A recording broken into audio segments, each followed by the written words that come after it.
Chasten, first of all, you write in such honest and searing ways. You're a beautiful, beautiful writer. I just want to read you something that I cried when I read it. This is about when you came out to your mom. And I know there's so much political news to get to, and we'll get to it. But I have to start with this. The next day, I went into the living room with a letter from my mom. I don't remember exactly what it said. The dog circled in the living room as I tearfully, shakily handed her the letter. She read it slowly. When she was done, she looked up and began to cry. She asked if I was sick. I think she might have thought I had AIDS. I told her no, nothing was wrong. She asked if I was sure about this. I was sure. I don't remember where my dad was. I think she told him later. I imagine that this personal pain that you write about might do exactly what you talked about in terms of making people feel seen. Is that why you wrote it? Yeah, I wrote a book that I wish I would have been able to read when I was 17. And I know my mom is probably at home watching right now. And the thing I'm most grateful for is that mom called me home, and I got a silver lining at the end of my story. But there were a lot of bumps along the way. And part of that was a family who had to come to the table and ask really hard questions. And it was just a fact growing up here in Northern Michigan that you just couldn't be gay. And I didn't know anyone who was gay. It felt unsafe to be gay. And my parents didn't have any of the answers when I came out. So I wrote this book in a way to help other people feel seen and to help other people know that they are worthy of love and acceptance in their space. And I just hope that young queer kids sitting out there find a little solace in that I've been there and I see you and I want to fight like hell for you. And you feel them too. I can feel it on the page. I want to ask you about the campaign, because this idea that you should have been more prepared, but it felt like you were screwing the wings on at 50,000 feet. By the way, every single campaign I've ever worked on feels exactly like that. You're taking off, the masks are falling out, and you're like, where, there's someone in the cockpit. Tell me about the campaign. How did it change you guys as a couple?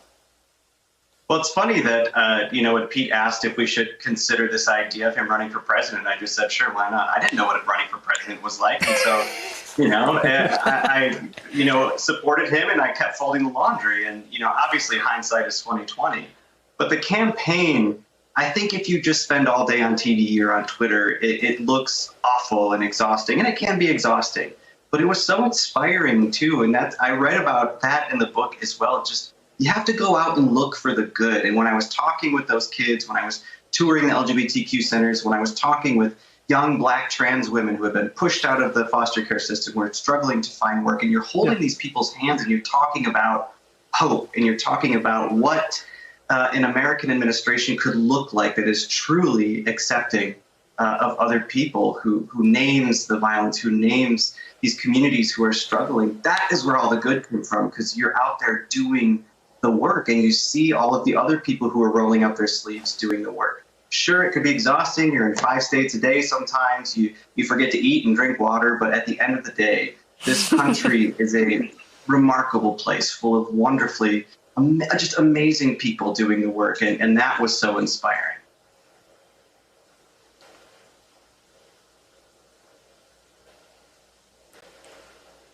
Tim? Yeah, hey, Tim Justin, Miller, you and I have that. Go ahead. Yeah.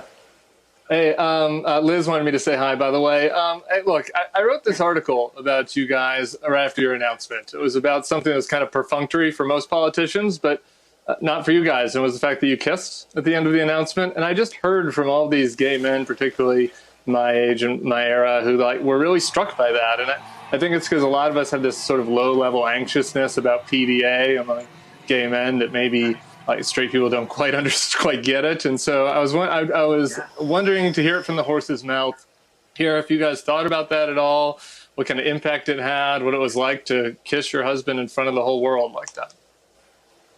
Well, I remember coming out on stage and I was just so overcome, and I love him very much. And so I kissed him like many spouses do. And I always found it weird that people asked me about that so often on the campaign trail, you kissed your husband. It's like, why aren't they asking any other spouses, why they kissed their spouse? What is it about us that's different? But we all know why. I love my husband, you know, and it was interesting to get criticism from both sides, people who are saying they're not enough. And then you would have, you know, older gay couples pull us in and whisper in our ear, you know, stop kissing. You know, people aren't ready to see that. You kind of have to hide some of that stuff. And I said, no, I'm not going to hide who I am. Everybody else gets to kiss their spouse. I'm going to kiss my spouse when I'm proud of him because I love him. And I just, you know, went about the campaign trail being myself.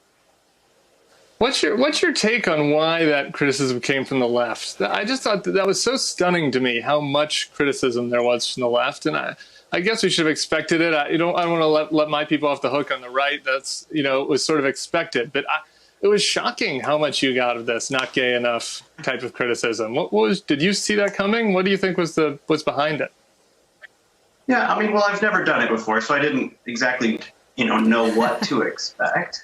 But, you know, it was a historic first, and everybody wants you to get that moment right. So behind some of those criticisms, I felt were, you know, honest, earnest hopes that the first LGBTQ couple, you know, to seek the presidency would get the moment right. And for other people, that meant different things. Sometimes I really felt that behind some of those criticisms, it really wasn't about, you know, our sexual identity. It was about what the campaign represented. Maybe there was a disagreement about how to get to a certain policy point.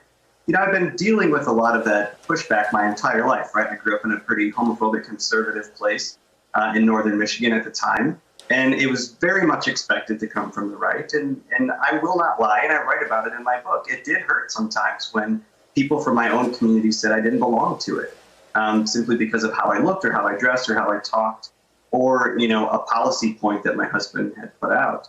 And I worry about what that sends to young people. I think that sends a message that queerness and identity must be performed, that it must look a certain way, it must sound a certain way. It must be a certain way. Yeah. And when we're policing the boundaries of identity, telling people there's a right way and a wrong way to exist, well, what happens to that 13-year-old kid who's sitting in the middle of Oklahoma wondering if they want to exist at all? I think that sends a very dangerous precedent, especially to young queer people who are just fighting to survive in this country.